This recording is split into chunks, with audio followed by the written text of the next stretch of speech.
समाजातील प्रत्येक घटना थेट आपल्यापर्यंत पोहोचवणारे आपलं हक्काचं न्यूज चॅनल क्रांती सूर्य न्यूज।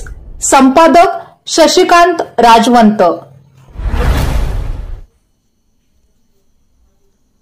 प्रज्ञासूर्य बोधिसत्व विद्वत्तेचा महामेरू, स्वतंत्र भारताच्या घटनेचे शिल्पकार विश्वरत्न डॉक्टर बाबासाहेब आंबेडकर यांच्या महापरिनिर्वाण दिनानिमित्त भीम अनुयायांसाठी प्रेरणास्थान असणाऱ्या अंकलखोप येथील डॉक्टर बाबासाहेब आंबेडकर यांच्या स्मृतीस्थळावर हजारो भीम अनुयायी 6 डिसेंबर रोजी बाबासाहेबांना अभिवादन करण्यासाठी येत असतात।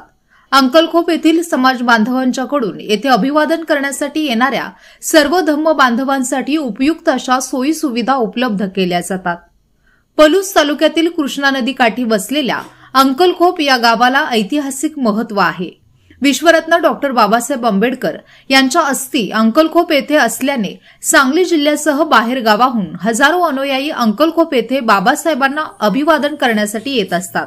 6 डिसेंबर 1956 तमाम दलित अस्पृश्य जनतेबरोबरच सर्व भारतीयांच्या जीवनातील एक दुःखद दिवस, कारण या दिवशी माणसाला माणूस म्हणून जगाला जगायला शिकवणाऱ्या प्रतिकूल परिस्थितीमध्ये विविध पदव्यांसह उच्च शिक्षण घेऊन आपल्या समाज बांधवांना शिका, संघटित व्हा, संघर्ष करा असा अनमोल मूलमंत्र देणारे, तसेच आपल्या शिक्षणाच्या अनुभवाद्वारे लेखणीच्या साह्याने भारताच्या संस्कृतीची विविधतेतून एकता प्रस्थापित करण्यासाठी समता, न्याय, बंधुता यांची एकसंघपणे मांडणी करून सर्वसामान्यांना मतदानाचा हक्क मिळवून देऊन रंकाचा राव करणाऱ्या, अखंड विश्वात आदर्श अशी भारतीय राज्यघटना लिहून लोकशाहीचे राज्य प्रस्थापित करणारे, तसेच जगाला शांतीचा संदेश देणाऱ्या तथागत भगवान गौतम बुद्धांचा अहिंसावादी बौद्ध धम्म स्वीकारून तत्कालीन शोषित पीडित जनतेला धम्मरूपी नवसंजीवनी देणारे दलितांचे कैवारी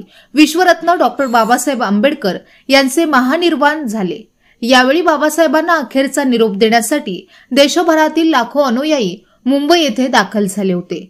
रक्षा विसर्जनावेळी कडक पोलीस बंदोबस्त तैनात करण्यात आला होता, तरी देखील पोलीस व समता सैनिकांना चकवा देत जीवाची पर्वा न करता अंकलखोप तालुका पलूस येथील यशवंत दादू लांडगे, गणपत महादू लांडगे, रामचंद्र मारुती लांडगे व लुमा लोखू लांडगे यांनी बाबासाहेबांच्या अस्थी अंकलखोप गावी आणून तत्पूर्वी बाबासाहेब अंकलखोप गावी सभेच्या निमित्ताने आले असता ज्या ठिकाणी त्यांनी पहिले पाऊल टाकले त्या ठिकाणी त्यांच्या अस्थींचे जतन करून स्मृतीस्थळ बनवले।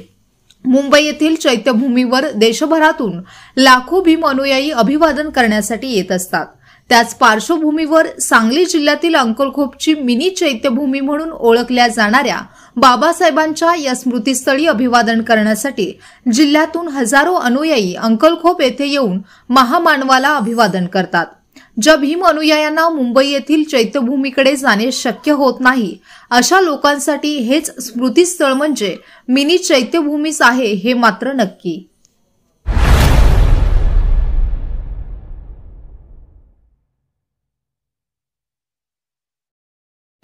क्रांती सूर्य न्यूज।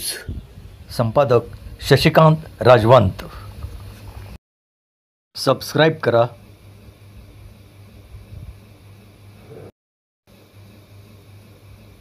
बेल आयकॉनला क्लिक करा आणि लाईक करायला विसरू नका।